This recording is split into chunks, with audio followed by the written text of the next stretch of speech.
अस्सलाम वालेकुम। आज हम डिस्कस करेंगे molecular mass and formula mass की बात हम करेंगे। तो पहले हम मॉलिक्यूलर मास की तरफ हम जाएंगे।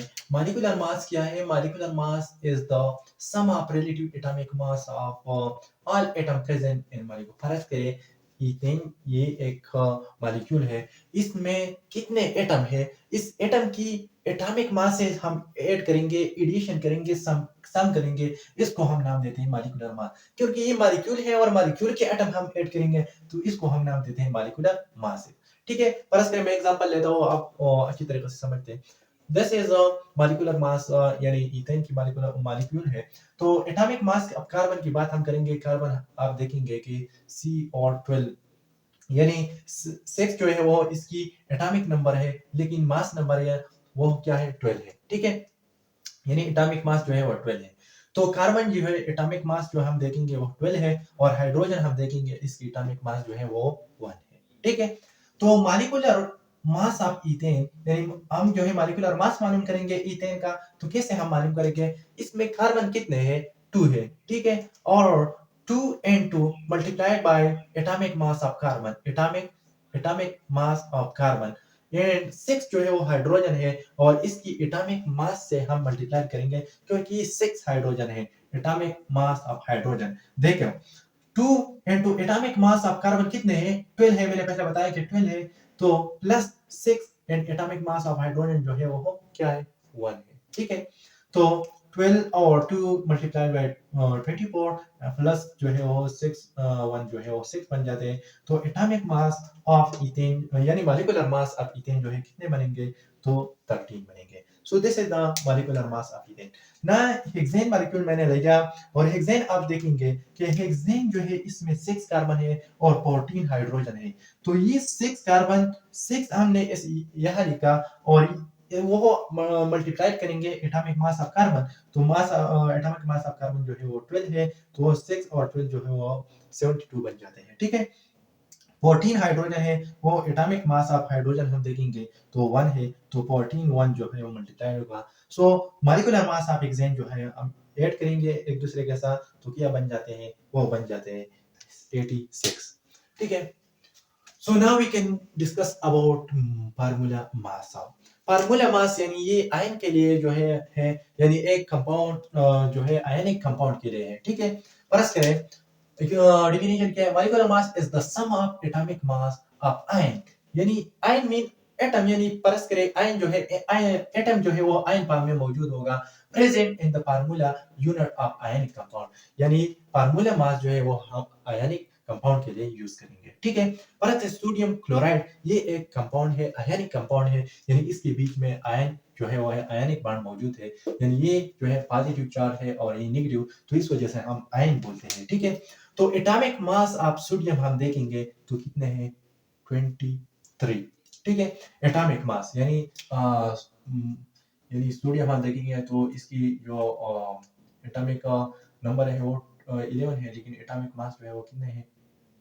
वो 23 है। ठीक है, तो एटॉमिक मास ऑफ सोडियम जो है वो 23 है, और एटॉमिक मास ऑफ क्लोरीन जो है वो 35.5 है। ठीक है, तो हम जो है डिस्कस करेंगे फार्मूला मास ऑफ इनिशियल जो है हम मालूम करेंगे। तो इस तरह सेम काम है, यानी 1 जो है वो सोडियम है और 1 क्लोरीन है। ठीक है, 1 से मल्टीप्लाई करेंगे atomic mass of sodium, atomic mass of sodium, यानी एटॉमिक मास ऑफ सोडियम कितने हैं? 23 है, इससे हम इसको 1 मल्टीप्लाई करो, और एटॉमिक मास ऑफ क्लोरीन के साथ जो है वो 35.5 जो है इसकी एटॉमिक मास है, इसको भी 1 से मल्टीप्लाई करेंगे, ये 1 है और ये 1।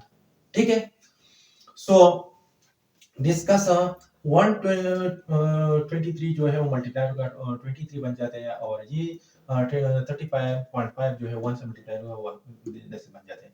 So formula mass of initial की हम बात करेंगे, उसको हम ऐड करेंगे, यानी दिस इज द समेशन। ठीक है, summation of atomic mass. So summation जो है वो कितने बन जाते हैं?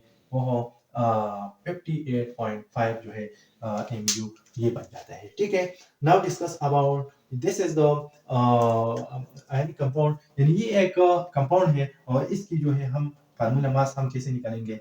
तो देखो, ये 1 है, यानी 1 जो है आयरन है, तो 1 1 मल्टीप्लाइड बाय यानी इसकी मॉलिक्यूलर मास की बात हम करेंगे, यानी आयरन हम देखेंगे एटॉमिक मास सारी। तो इसकी एटॉमिक नंबर जो हम देखेंगे तो वो कितने हैं, तकरीबन 26 है, और मास जो है वो एटॉमिक मास जो है 56 है। तो 1 यानी आयरन 1 है, तो इसको मल्टीप्लाई करें एटॉमिक मास से, तो एटॉमिक मास जब वो मल्टीप्लाई करें 1 से तो 56 बन जाता है, ठीक है। और नाइट्रोजन की बात हम करेंगे, ये नाइट्रोजन जो है वो कितने है, वो 2 है, यानी वो ये 2 के साथ जो है वो मल्टीप्लिकेशन में है, तो 2 नाइट्रोजन है। तो जब वो हम इसकी एटॉमिक मास मालूम करेंगे, तो 2 into atomic mass of nitrogen कितने हैं, 14 है, यानी आप निकाल सकते हैं कि दिस इज नाइट्रोजन, ठीक है, दिस इज नाइट्रोजन सॉरी, और इसमें 7 और 14 इसकी जो है एटॉमिक मास है, ठीक है। तो 2 के साथ जो है एटॉमिक मास मल्टीप्लाई करें तो 28 बन जाते हैं, ठीक है। 6 ऑक्सीजन है, यानी 3 जो है वो मल्टीप्लाई है 2 के साथ, जो 3 मल्टीप्लाइड बाय 2 6 बन जाता है, 6 ऑक्सीजन है।